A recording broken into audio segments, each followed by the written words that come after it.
తెలీదు.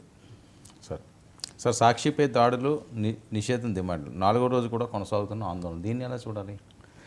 దీన్ని ఇప్పుడు ఆందోళన నిరసన అని తెలుగుదేశం వాళ్ళు లేకపోతే జనసేన వాళ్ళు పెద్దగా లేదు, తెలుగుదేశం వాళ్ళే ముఖ్యంగా వాళ్ళు అంటారు.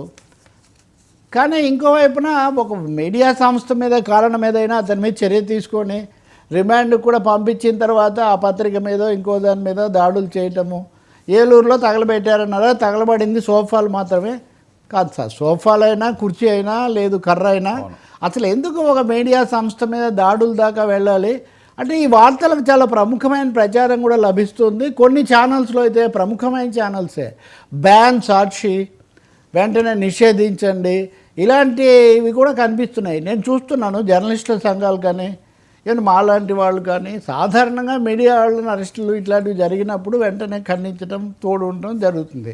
ఇక్కడ కేసు స్వభావం వేరు కాబట్టి అలా కాకుండా చట్ట ప్రకారం చర్యలు తీసుకోండి అని అడుగుతున్నారు. కానీ ఒక మీడియా సంస్థ మీద దాడులు దహనాలు మటుకు మంచిది కాదని చెప్పడానికి రెండో అభిప్రాయం ఏం లేదు. ఇంకా నిషేధించండి, మూసేయండి, ఒకరి మీద కోపంతో ఇంకొకరివి మూసేసుకుంటూ పోతే ఇంకా మీడియానే మిగలదు.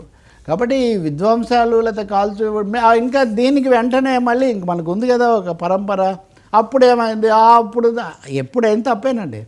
దాడులు దహనాలు ఎప్పుడైనా తప్పే, దీన్ని ఎక్కడో చోట ఆపాలి. నా ఉద్దేశంలో ప్రభుత్వం ప్రెస్ అకాడమీ కూడా ఇలాంటి సమయంలో ఒక 4 రోజులు అయింది, కేసు కూడా పెట్టారు, తీవ్రమైన సెక్షన్సే పెట్టారు. ఇంకా చట్టం ముందున్న తర్వాత ఇంక ఇవన్నీ కొనసాగించాల్సిన అవసరం ఏముంది? నిరసనలు అంటే అక్కడ నిరాదీక్షలు ఒక చోట చేయొచ్చు. రెండోది వాళ్ళు విధ్వంసం చేశారు అని మేము కూడా చేస్తామంటే ఇంకా తేడా ఉన్నప్పుడు దీనికి ముగింపు ఉండాలి కదా ఎక్కడ చోట.